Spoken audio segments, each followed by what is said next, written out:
Father, we do thank you that you're amongst us, Lord. Your promise is that you'll never leave us or forsake us. And Lord God, when we really unpack your word, we find out that there's an exciting dynamic taking place within us. Lord God, you have access to us, Lord God. You can get on the inside, Lord God. And we thank you for that, Lord, and help us to be instructed in what that requires, what the terms and conditions are of you living within us. What are you going to do? How do you actually do it? Lord, bless this teaching in Jesus' name. So, sack the juggler. Right. So, what I've asked this question. Well, if you know the answer, you can sort of. What's the sort of title of this? Sorry, you need a title for your book. Yeah, I'm going to write my book. All right then. How to tame a fierce bear. How to tame a fierce bear. Really? Yeah. So you've got a bear, and he's and the guys are there, and they're all ropes on him. The ropes snap, and you can imagine. If you were God, what would be the best way, if you could do anything, to tame that bear? I've asked this question. Lightning bolt? Possibly. Yeah. I'm not trying to kill. You can't kill the bear. You've got to tame it. Win him over. Kind of. Yeah. But if you were God, you can do things that we can't do. Soften his heart. Soften his heart. How? Through the way you speak to them, the prayer. Kind of. The answer really is to get in on the inside. You get in the inside, in his heart like that, and try and work your ways to try and get the claws in, and the what's wrong, why is the actual teeth being bared, what's the thing going on. How you tame a bear, if you're God, is to get on the inside. And that seems to be the answer, what he did when sinful man fell, and he's got all these sinful things going on. It's I often think about, the church is such a magnificent thing, because without the church and without Christianity and without Jesus living in us, it would have been like the world before the flood. And it says it clearly in Genesis that it was continual, constant, unrepentant sin that no one was ever going to get, before God or anything like that. People were out of control and everything like that. When we see the society that we live in, it's pretty out of control. It's not that out of control like we've got back then, and well, people, you see, all people except 8 people on earth were continually and constantly unrepentant, and they were doing all sorts of things before God. And because the law sin was before the law, so it's not just the law that makes sin a thing. Sin was that sin anyway. So you've got all these things going on, and people are ripping people to shreds, and you had to have thou shalt not murder because people were ripping each other's heads off for a bowl of wheat or whatever it was what they were doing. That's the kind of thing. And so God had to destroy that earth, and that's the thing. So the amazing thing is when you get these people, these Christians, and there's somehow a massive change on planet Earth. Somehow there's good things happening, and within all the things that are going bad and wrong in society and the way we get it wrong, and Christianity's got some not so good elements to it. It's better than it was, and it's a good thing for that reason. So you said there's more goodness and more people trying to do the right thing and repenting and all that. So because of Jesus living in us, we're the bear, we're the fierce bear. Okay, and Jesus' answer is to say, you know what, I'm going to live inside. I'm going to going to get on the inside and start to be part of the engine that makes them tick.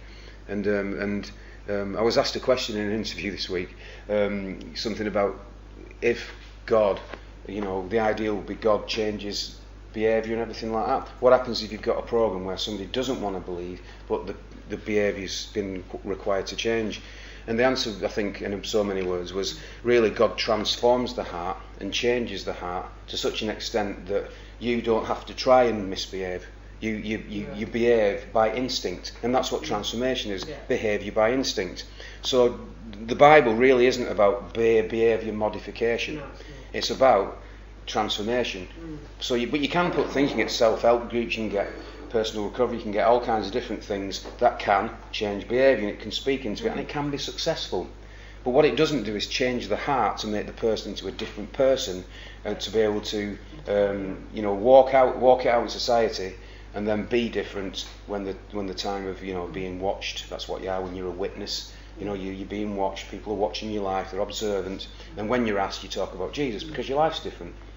So that's what transformation is. I just thought of something when you said that. Yeah. I know you're supposed to speak at the end, so. Not really.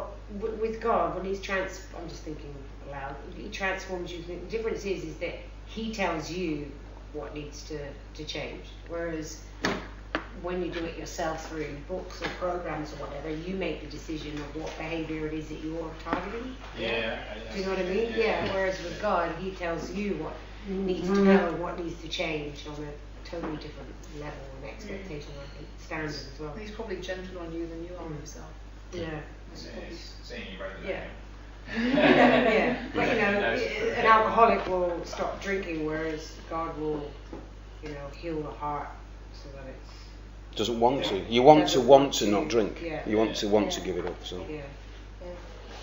So with that in view, there's some teaching, and some of you have heard it before, but it's worth, until we know it, until people turn around to me and say, stop teaching this because we know it and we're walking it out, then I'll still keep teaching it, because it's the engine, the central thing that we need to know. Turn to Matthew chapter 5, please. Matthew 5.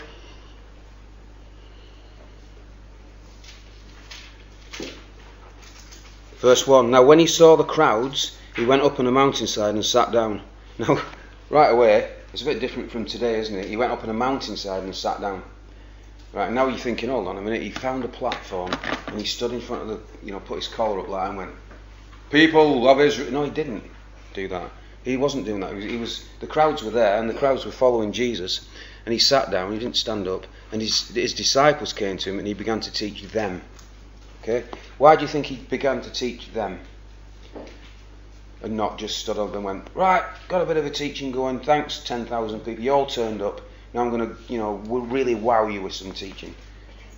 Because he was actually talking to his disciples because they were also obviously be witnesses and that sort of thing. Yep. So that was important to him. It wasn't about being glorified or anything like that, Yep. or being fantastic or whatever. Exactly, yeah.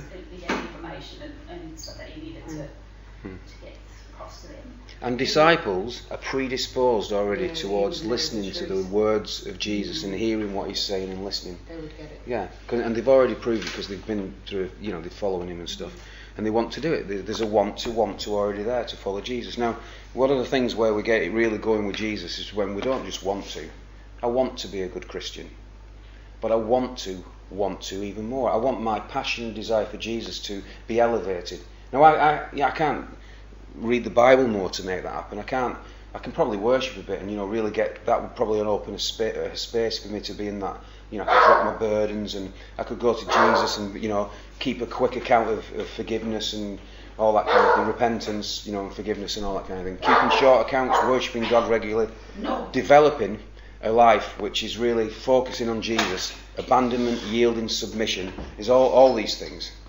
But what's really going to do it is when we get before God and we say, God, I want to. Inside me, I've got an insatiable desire, an absolute, which will turn out to be a hunger and thirst for righteousness' sake.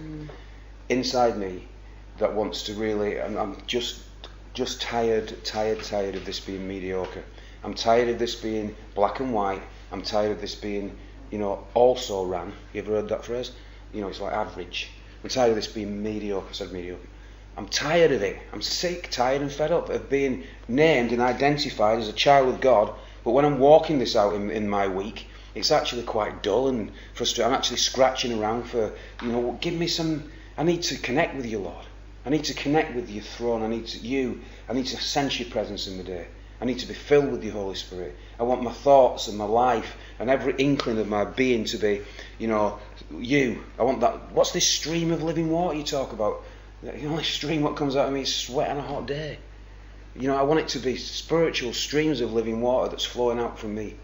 What do I do, Lord? And we don't have to sit there in a, like a long extended listening period because it's in the Word.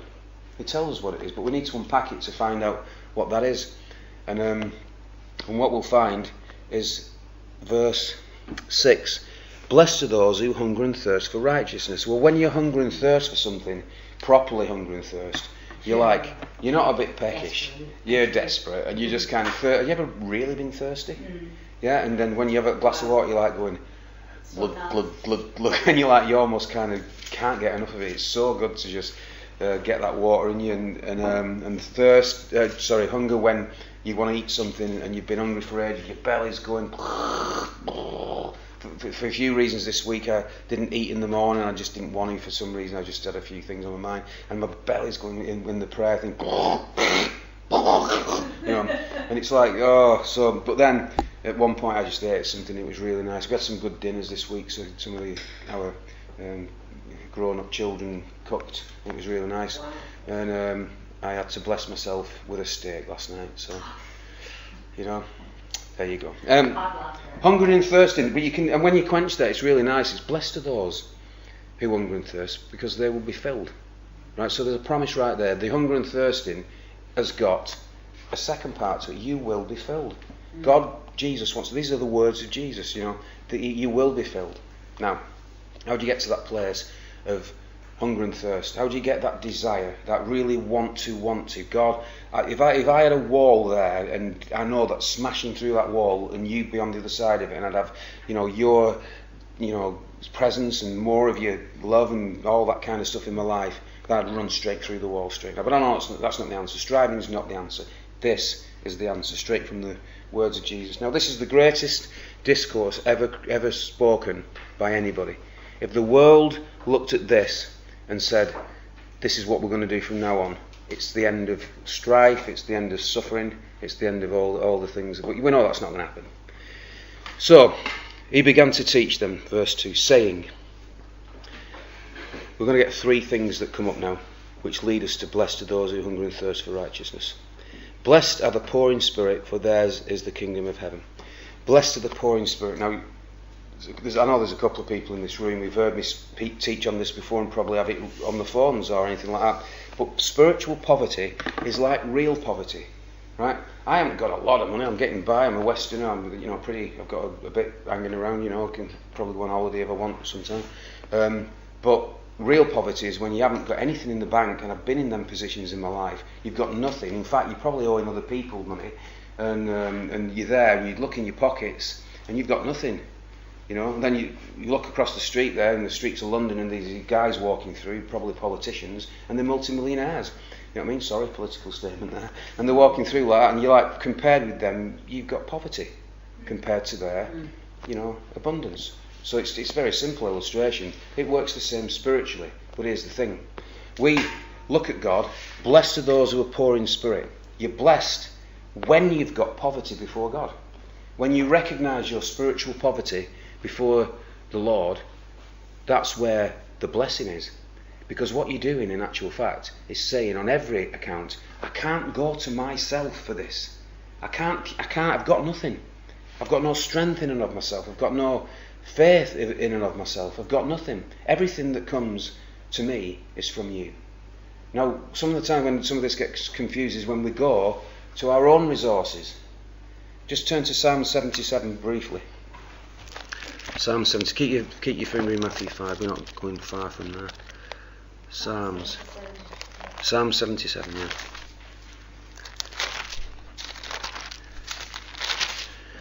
This is like, this makes every honk if you love Jesus, make Jesus the answer, right? A bit of a mockery of it. I cried out to God for help. I cried out to God to hear me. When I was in distress, I sought the Lord. At night I stretched out untiring hands, and my soul refused to be comforted. You ever been in that place where you're there and you're going, I know what the answer is, but there ain't no connection. I ain't getting this. This is not happening to me. I remembered you, O God, and I groaned. You don't hear that in many churches these days, do you? I groaned when I remembered you. I mused and my spirit grew faint. You kept my eyes from closing. I was too troubled to speak. Now, here we are. This is when he switches into self-reliance. I thought about the former days, the years of long ago. I remembered my songs and the night. My heart and my spirit inquired, will the Lord reject forever? Now, just grammatically, this is all wrong. The Lord does not. He's put them into captivity at this stage. This is why he's so down. Right? But will he reject forever? Answer, no. Will he never show his favour again? Never show his favour. He always shows his favour, even when you're being in the naughty corner. Has his unfailing love vanished forever? That's just grammatically stupid. How can an unfailing love vanish? But that's the state we get in when we rely on self. We contradict the whole thing when we're out of whack with Jesus, and we go on to these kind of things where I remembered my songs in the night.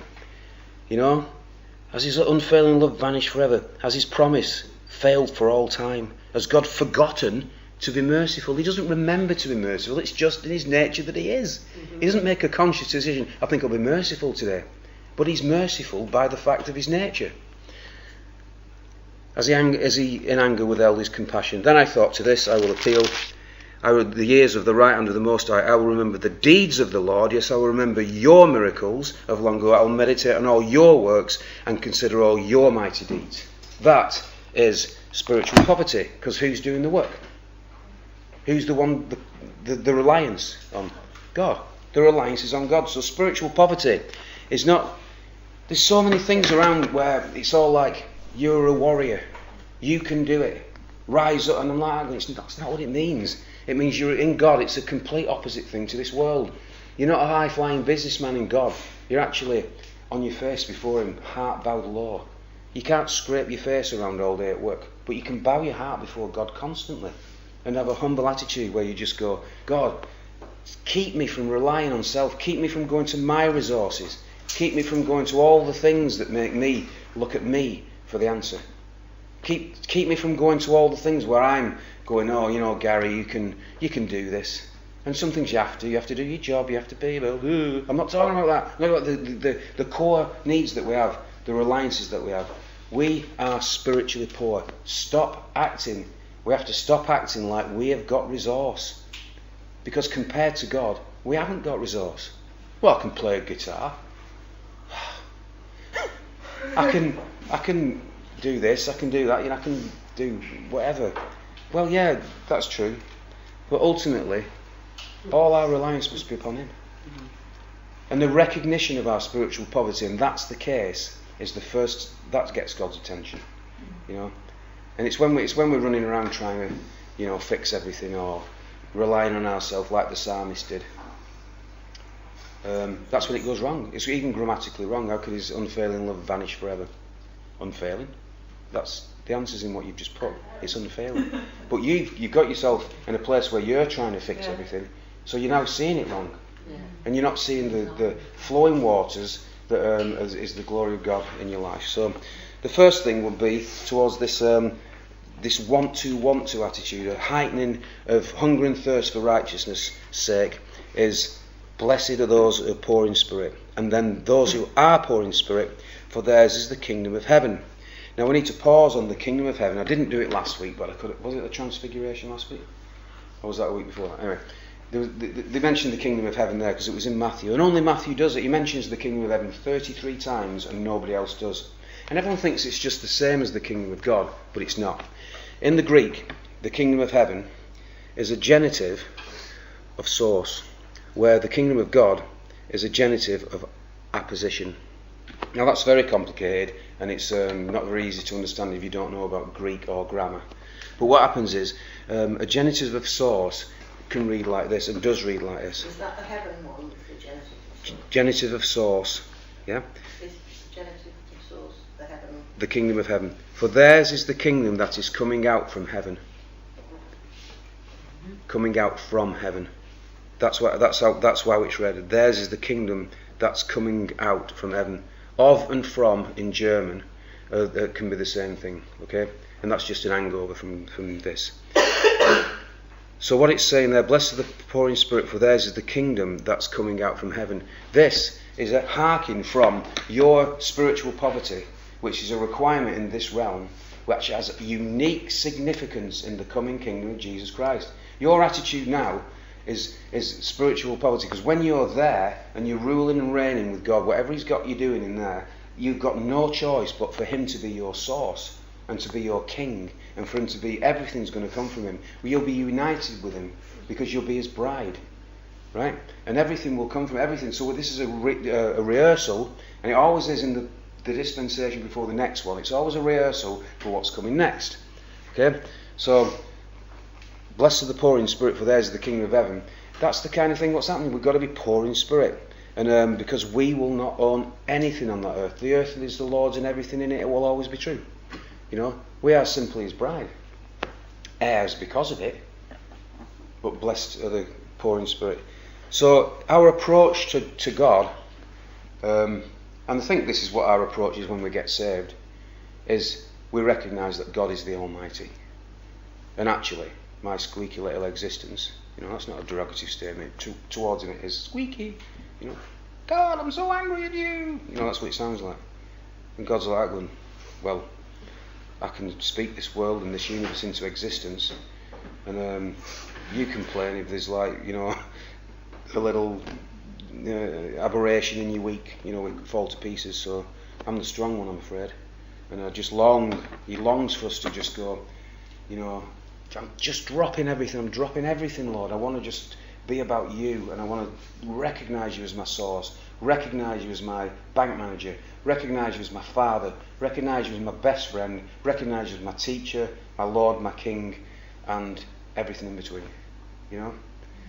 And that, when done from the heart, not done from a religious, I think I'll be really humble before God today, but when it's a heart thing and we get before him like that, that's when we get his attention.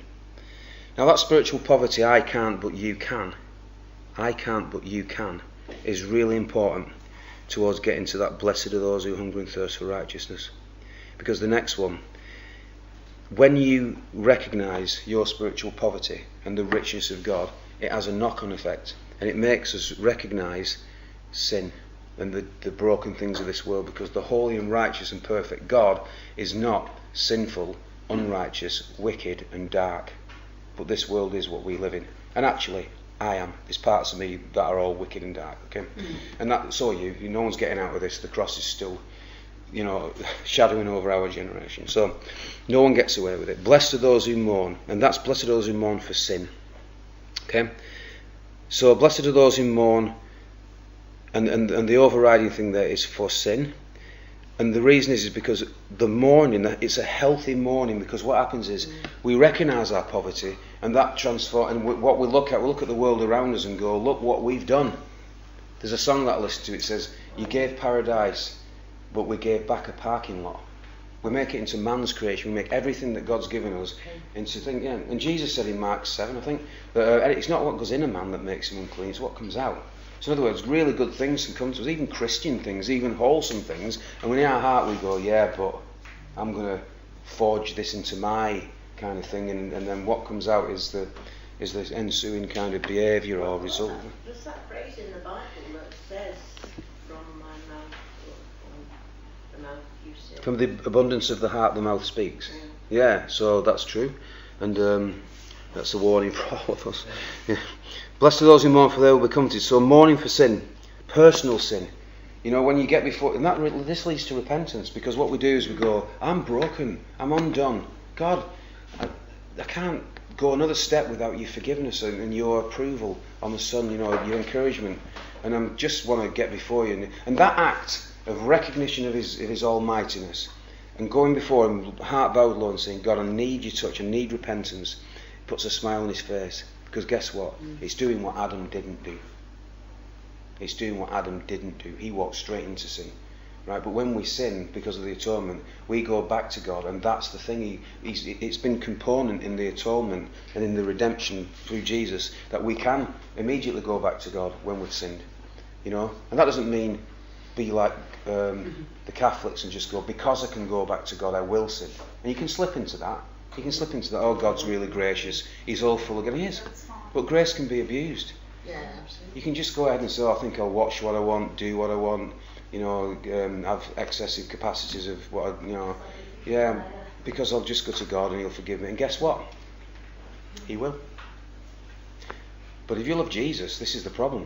You're going to live a miserable life, because you're going to be constantly going, why is it that I've got this shortfall between my love for my Saviour, but then behaviour that makes me look like I'm in the devil's camp, you know? And you don't want to live like that. What you want to do is chuck that away and just go, I love Jesus, I'm going to walk in the light, I'm going to walk by the Spirit, and I'm going to try and, you know, walk this out well.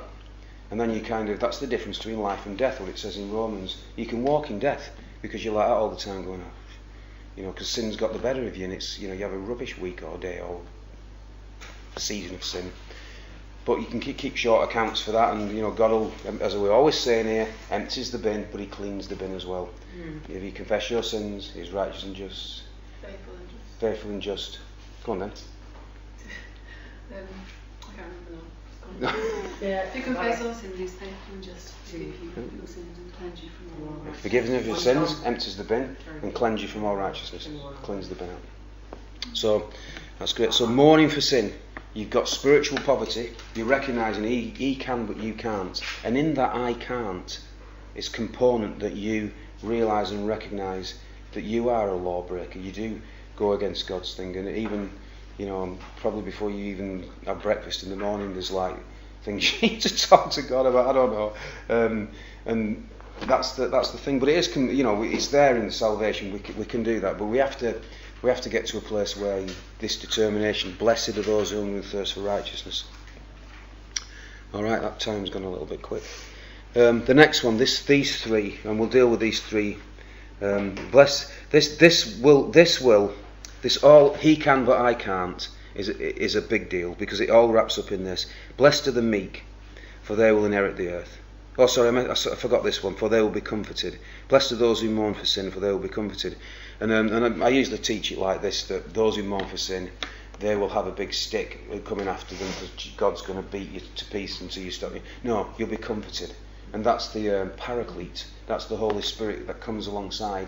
When you sin, if you think that you sin and you have to hide like Adam and Eve did and go, well, that's not what God's doing. God's getting alongside you. And He's not going, wagging His finger. He's going, I'm here. I know what you like. I want you to stop being like that with all my heart. I hate sin. Guess what? Who knows why God hates sin? Destructive to you, exactly. Because He doesn't want you walking with your head down. He doesn't want you walking with that period of time it takes before you realise who Jesus is again. Because you'll have a bad day. And God's like, He's got a massive excited, there's an artist called Don Francisco, and he sings about God, he dances with abandon when he thinks of Him. It's in one of his songs. And I'm going, aren't you slightly overstating that a bit? That God goes, Gary, yeah! And he starts dancing around. I'm going, I'm not sure it's entirely scriptural, but it's like, if you can have that kind of joy going on when He thinks of me, well, there's nothing wrong with God, but I just feel like I just need to be blessed enough to think that about myself. It's like, what do you mean? But that's the thing with God. He's in the Paraclete. They will be comforted. Blessed are those who mourn. And it's not when you sin. It's you recognising, God, I'm actually trigger happy with sin. I'll just sin, and I'll do it at the drop of a coin sometimes, And that is something that I want to not be in my life. Right? While we've got this flesh, there's always going to be that thing going on where sin, the world, the flesh, and the devil are always going to be attacking day and night. You don't even know it sometimes, and it's unrelenting, just to get you in that defeated place. Can't steal your salvation, but he can steal your joy and your peace, and then your love's gone, because you just get defeated, and you just sit there for sometimes years, months maybe, I don't know, just defeated, going, what's the point? I can't live up to this. You've got nothing to live up to. It's His life that matters. His life. Get your eyes on Him. He's risen. He's glorified. He's defeated death. Let's look to Him. So we will be comforted. The Paraclete, the Holy Spirit, will be alongside us to go, come on, get up. I can't get up. Get up. Pick up your cross and just get up. I'm not berating you. In fact, I'll help you. The Holy Spirit kind of, in a way encourages us, gets us up. Come on, get on your way again. It's not. The problem isn't falling down. It's not getting up again. It's an old cliche, but I just think that's the reason that it intentionally uses the word mourn, isn't it? Because we generally feel guilt, and guilt is associated to shame. Yes. And Jesus said, "I came to take your shame." So He doesn't. He wants us to mourn over sin, but not to feel burdened by guilt, because that's when it's like, now I'm too ashamed to face God, or It's interesting. It could be easily overlooked, couldn't it? Yeah, definitely. You see, mourn, but it's the reason why it's saying mourning and not guilty. Yeah, and You feel guilt or whatever. It's not. It's about mourning. It's totally different mind. Yeah, grieved, aren't you? So it's a sadness. It's not a guilt. I think that blows my mind. I think it's awesome. There's a distinction between godly sorrow and worldly sorrow. So if I sin, if I go up to the pub and get drunk and punch a couple of guys, and the cops are there and I get arrested or something, and then my mate, if my parents find out also, or my wife finds out, then the next day I'll be like, oh, I punched some guys, that was a bit stupid. And my wife's found out now, and now we're probably going to go to court. That's worldly sorrow. Godly sorrow is when you cut to the heart, because our actions, thoughts, whatever's going on, and our convictions are because we've upset God and we've violated that which is most dear to us, And sometimes when we've got we live our life and we have to live in this flesh until that day comes, and we have to do it, and that's going to take us off and down cul-de-sacs and do all that kind of stuff. And but the conquering of it is to say, I'm mourning for sin, is to get to this hunger and thirst for righteousness. So we'll just move on a little bit because I have actually run out of time. The third one, blessed are the poor in spirit, blessed are those who mourn, blessed are the meek. Now the combination of spiritual poverty and mourning for sin is a meekness. Now a meekness is power that is not utilised. Okay, power that's not utilised. So if I've got the ability to tear a person down verbally once they're in a certain situation, and I actually, to my shame, have got that power to do that, but I choose not to, that's meekness. Jesus on the cross could have got a legion of angels, didn't bother because he knew that there was a higher purpose, meekness. Okay, and the old cliche is meekness isn't weakness. Okay, so if you get I've seen YouTube videos of big guys like that, and there's a guy going off at them, and they just go, stop please. You could see that he'd just mash it. Some drunk guy, bouncers even, at the door, and they're trained to do that, and the guy's going, come on, and the guy's going, just stand back. Don't do that. Can we get someone to deal with this? And what he could have done, as a bouncer within his rights, because he's being aggressive, is phoned the police, wrapped him in a ball, and rolled him down the street. He could have done that. But the meekness in it is that I'm choosing not to do that because I'm going to, I'm going to do a better thing. Use what I have for good, not for.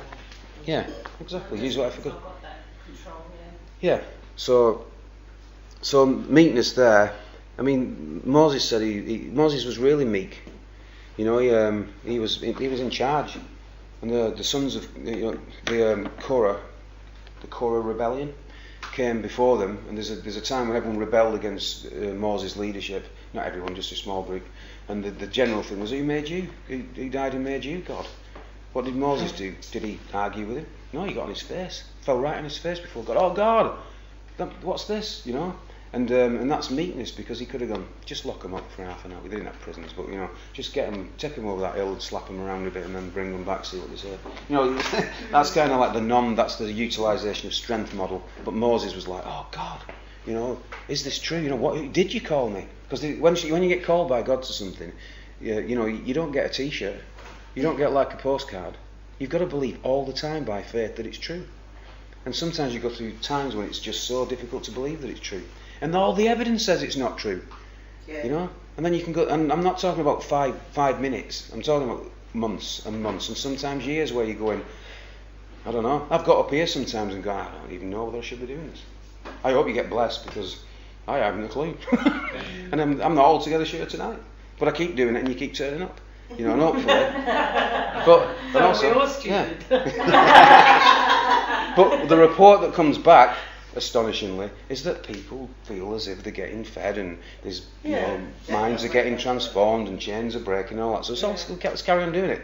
And any angels river dancing on me do, as the saying goes, saying, Gary, you must be teaching, go and teach the Bible tonight. Nothing like that. Doesn't happen. I'm amazed that it's. It would be so much easier if he did that, but it would be really nice. Yeah. I'd be happy if a donkey came and talked to me and said, Gary, go and teach something, will you? You moron. We keep turning up, so that's a bit of a compliment. Keep turning up, yeah. So.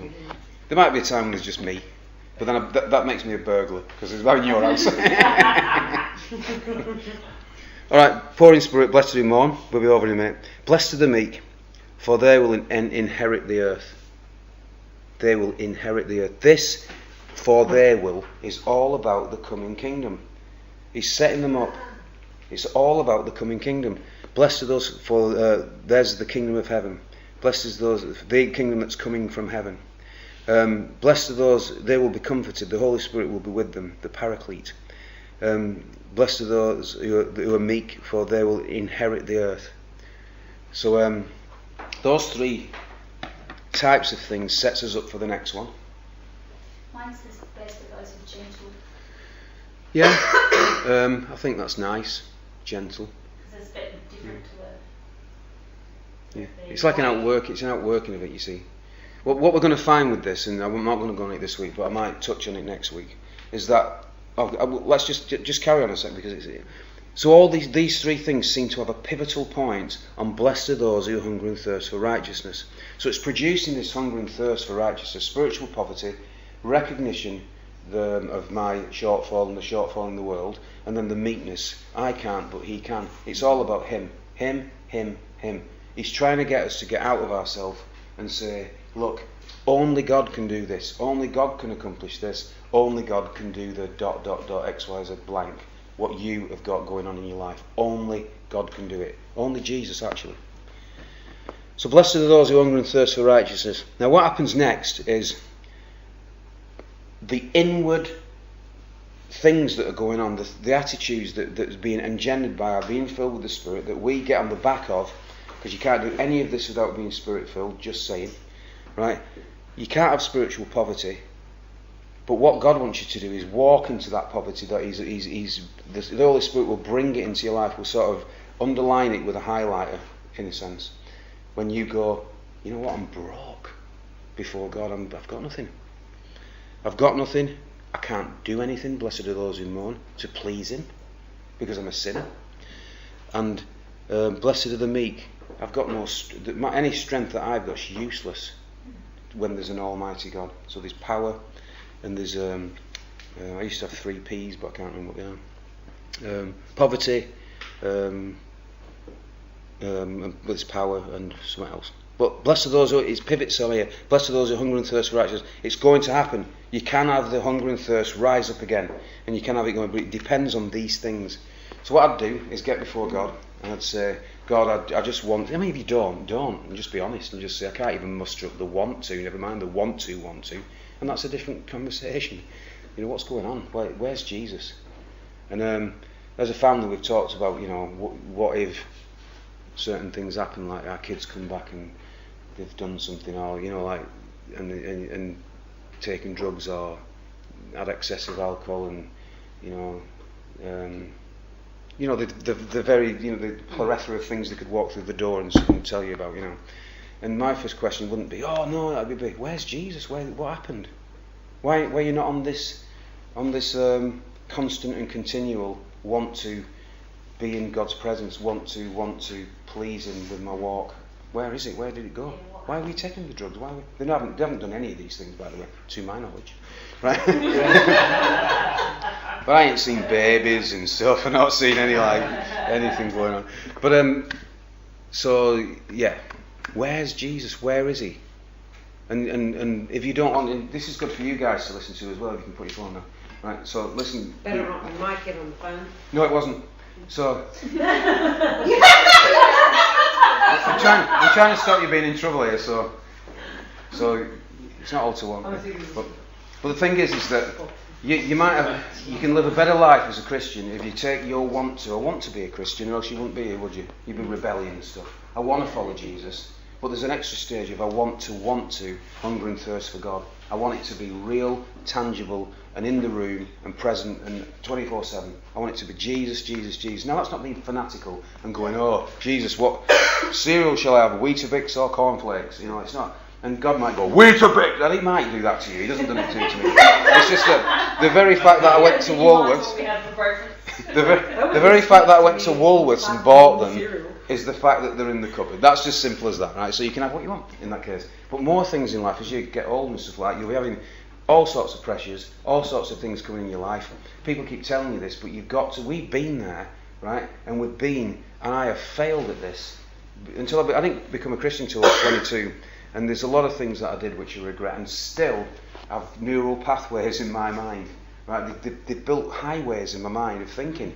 And some things I'm struggling to get out. I need PR. I need a course. We all need it. Yeah. And they're there, and I recognise it. And I go like this. I go, you know what? And even after being a Christian, just being stupid, just like bad habits and all that kind of thing. So it's kind of, it's not just before I were a Christian. It's while I'm a Christian as well. So let's be honest about it. I want to not do that. I want to not be in that place, and I want Jesus to reign and rule, and we sing songs about it. Majesty. What's that other one? Build your kingdom, but the reality sometimes of our weekly, daily walk is the fact that we don't see that ruling and reigning, and we don't see that great, mighty authority who He is in our life every day. So my appeal, and this is like, it's not just teaching tonight, it's almost a bit preachy. It's like, ask yourself, if it's reduced to right, let's go from the bottom. If it's a don't want to, I don't know why you sat here. Because you've come out to listen to Bible teachers. I know that you want to. Yeah. Okay? And you might have been dragged out, I don't know. But I wanted to leave her at home, she wouldn't stay home. yeah. But let's be honest, so it might be a don't want to, but I don't think that's anyone in here tonight. But it could be a want to. I want to be a Christian, I want to follow Jesus. But somehow I never seem to smash down that wall we were talking about to get into the presence of Jesus. I never seem to do it. So we've got to get the want to going. I want to. I'm not necessarily feeling it at the moment, but I want to feel it. I'm not necessarily bowing my heart low before God and getting the benefits of just, oh, Jesus, you are awesome. But I want to be there. I want to be there. So tonight, do you want to be there? Do you want that to be your walk? Here's what we do. Blessed are the poor in spirit. Blessed are those who mourn. Blessed are the meek. And you will hunger and thirst for His righteousness. And then the rest of that is how that comes out into action. Here it goes. I'm not going to labour on this. So these things, internal things, when the pivotal point is blessed are those who hunger and thirst for righteousness, for they will be filled. Once that's been filled, blessed are the merciful, which only ever happens outwardly horizontally to people. Blessed are the pure in heart, which is purity of your walk and purity of the whole thing that you do. Blessed are the peacemakers. You're a peacemaker, not a war maker. Blessed are, they will be called sons of God. Blessed are those who are persecuted. And this is the inevitable thing of walking like this. If you get persecution, if people come and call you out on your life and laugh at you and God squad and all that kind of stuff, it's absolutely because of these things that are breaking. The powers of the age to come are breaking through. You're affecting the world. You're being different, and the darkness that's out there is being challenged constantly. And all the stuff which I've gone over slightly, and all the stuff that's in this world that's really, really not good is being challenged. And you know what the devil does then? Go get them. And he stirs people up, and he stirs up their lives, and he makes them oppose you, and he makes them say things to you, and he makes them even do actions. We've had people saying things to us which have been, that's just demonic. It's just exactly the thing that if the devil was stood in front of me, he would have said to try and discourage me. And it's manifest through people. Who's a child of the devil? Remember what Jesus said in John 8? Your father's the devil. Because if you're not adopted by the Father, then you by default, remember Adam? Your father's the devil.